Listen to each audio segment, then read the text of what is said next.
Olá! Continuando o nosso estudo da Epístola aos Hebreus, vamos analisar hoje o capítulo de número 12, versículos 14 a 17. Faça a leitura da passagem.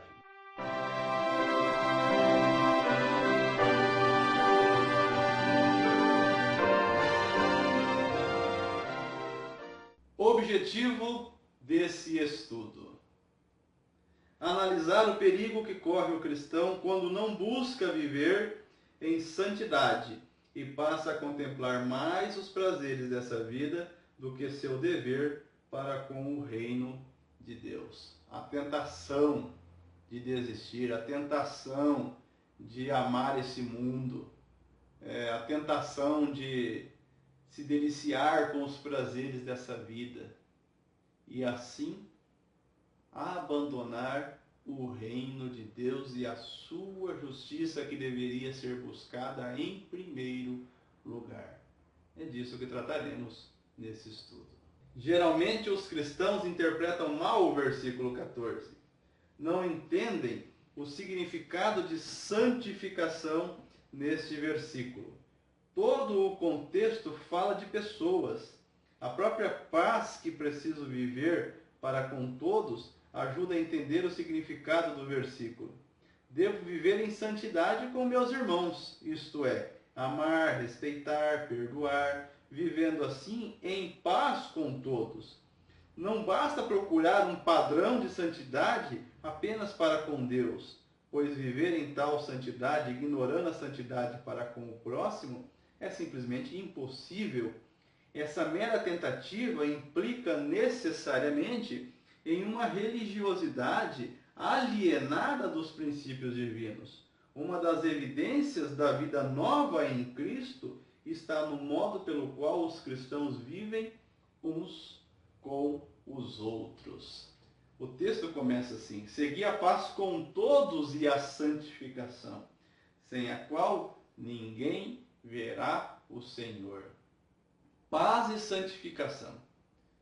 Aí quando você ouve de santidade, você só pensa às vezes em Deus. Não. Santidade para com o seu próximo também. No nosso estudo nós veremos até algumas coisas práticas que estão lá na lei do Sinai, que mostra como que realmente nós precisamos viver em santidade para com o nosso próximo. Atente nisso. A necessidade de vivermos em paz e uma vida santa. Essa vida santa nós até vimos no nosso estudo anterior de Hebreus, está disponível aí para você assistir, a qual muitas vezes o sofrimento nos leva até a entender melhor o próximo, até a se preocupar mais com o próximo. O que antes ouvir alguém falar sobre um problema que passa, de repente fosse-nos, isso não é da minha conta, mas quando você passa por aquilo, sabe o quanto é difícil, às vezes você para até para poder dar uma palavra para o outro. E aí o autor vem agora, depois, preste atenção na sequência, depois de orientar aqui os hebreus, não desanimem, não desistam e que cuidem uns dos outros, agora, pressupondo que eles continuam na caminhada, sigam a paz com todos e a santificação. Veja a linha de raciocínio do autor. A própria lei nos dá um padrão de santidade perfeito para com Deus e para com o próximo. Quando proíbe furtar, matar, tomar a mulher do próximo, já está ensinando que devo amar meu próximo, refletindo em meus semelhantes a santidade adquirida do caráter de Deus, expresso em meu viver. A própria lei já nos ensinava a realmente o que é viver em paz e em santidade para com o próximo. Quando você engana alguém, você não está sendo santo para com aquela pessoa. Eu não estou colocando aqui um padrão tentando te colocar acima dos anjos, não. Não. Santidade é realmente uma vida separada. Santidade é fruto de uma nova vida com Cristo, uma nova criatura. Todo cristão verdadeiramente cristão é santo. Um dia me perguntaram, você fala assim, pode haver cristão falso? Não sei. Eu sei que alguns se declaram cristãos e não são. Então não sei se existe cristão falso, mas o verdadeiro cristão, ele vive uma vida nova em Cristo e nessa vida nova ele ama a Deus e ele ama ao seu próximo. O versículo 15 fala sobre o perigo da raiz de amargura. O que é uma raiz de amargura? Não é a falta de perdão? Muitas pessoas dizem que perdoaram quem as ofendeu, mas no íntimo não perdoaram. E isso contamina a igreja do Senhor. O texto é claro. Muitos podem vir ser contaminados pela raiz de amargura. Como assim? Diretamente pelo ato de desamor ou indiretamente observando a falta de amor entre os cristãos. Os cristãos devem ser conhecidos pelo amor e pelo perdão, as bases do cristianismo. A igreja ela é fundada porque Deus perdoou e amou a todas as pessoas. Ele enviou o seu filho, ele amou, e o seu filho perdoou, obteve perdão para a igreja. Quem não ama e quem não perdoa, não é cristão. Isso eu posso afirmar, não é cristão. Porque o cristão ama e perdoa. Isso é a essência que passa, é a essência de Deus e passa a ser a essência dos seus filhos também. E o versículo de número 15 diz, atentando diligentemente, porque ninguém seja faltoso, separando-se da graça de Deus, e nem haja alguma raiz de amargura que, brotando, vos perturbe, e por meio delas muitos sejam contaminados. Como que uma pessoa pode ser contaminada por raiz de amargura, por falta de perdão, ou porque ela sofreu com o efeito de quem fez isso, ou porque ela fica vendo que esses cristãos só falam, mas não perdoam. O mau exemplo que tem levado muitos para fora da igreja. Tá bom que eles sejam fracos, eu entendo, não deveriam olhar para o homem, deveriam olhar para Deus. É o que se diz. Mas a verdade é que a igreja tem falhado muito. E eis aqui uma das falhas da igreja do Senhor Jesus. Muita gente diz que ama, mas não ama, diz que perdoa, mas não perdoa. E nós precisamos realmente estarmos dispostos a perdoar quantas vezes necessário, a amarmos, porque isso é a essência do cristianismo. Esse é o perfume do cristianismo. Essa é a marca do cristianismo. Esse é o sal para a terra. Essa é a luz para o mundo. Isso é a essência do Senhor Jesus. Sem amar, sem perdoar, não dá para ser cristão. Quando não amamos, tornando-se assim faltosos, diz o versículo 15, automaticamente nos afastamos da graça de Deus. Sem amor, Deus não é conhecido. Amor é a sua essência.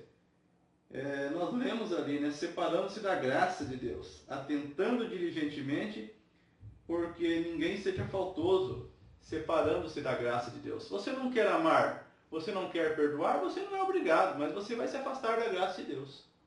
Você não concorda que você tem que amar, que você tem que perdoar, você vai se afastar da graça de Deus, porque Deus é isso.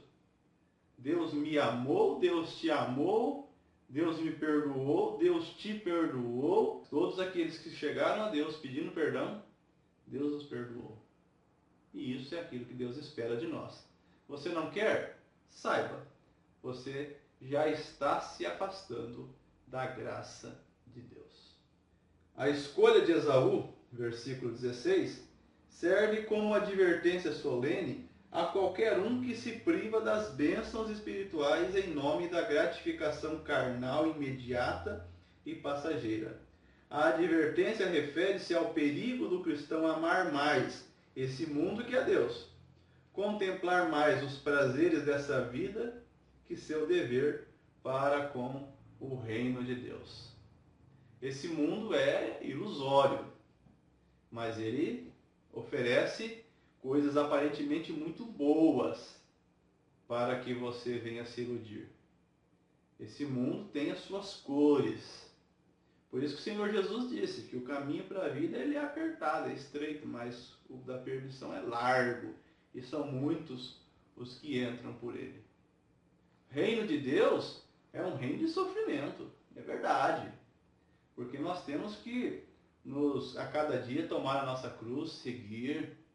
É morrer a cada dia. É a morte de Cristo reinando em nós a cada dia. Para que viva então a vida do Filho de Deus, a vida de Jesus em nós. Nós nos unimos cada dia com Cristo. Na verdade, o Pai nos uniu com Cristo uma vez. Mas a cada dia nós nos identificamos com Ele, enquanto nós vivemos no caminho dele. É a nossa morte, a nossa união, a nossa identificação com Jesus. Isso é ser cristão. Mas muitos já estão namorando o mundo. Já estão apaixonados pelos prazeres da vida. E já não estão mais olhando para o reino de Deus. Se nós analisarmos esse perigo do versículo 16, nem haja algum impuro ou profano como foi Esaú, o qual por um repasto vendeu o seu direito de primogenitura. Se nós vermos que esse risco, isso que ele cometeu é um risco para todos nós, e a consequência está no versículo 17, pois sabeis também que posteriormente, querendo herdar a bênção, foi rejeitado, pois não achou lugar de arrependimento, embora com lágrimas o tivesse buscado. Então, abandonar o reino de Deus pode parecer aquilo que é mais favorável agora, que traz mais alegria, mais felicidade agora. Talvez esse negócio de cristão aí seja chato demais. O mundo tem tantas ofertas mais agradáveis, não é verdade? Afinal de contas, o pastor é tão chato, o professor é tão chato, não pode isso, não pode aquilo, não pode aquele outro. Agora, os meus amigos do mundo, não, esses pode tudo, tudo é liberado. Saiba que se você entrar por esse caminho, talvez não haja mais oportunidade de arrependimento para você. O que o autor está dizendo é que você tome cuidado e não haja em você esse sentimento que houve em Esaú.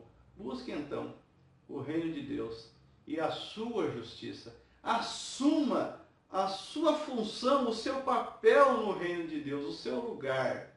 Seja discípulo verdadeiro de Jesus. Ame a Deus, ame o reino de Deus, ame as pessoas também. Porque isso é aquilo que Deus espera de mim e é o que Ele espera de você.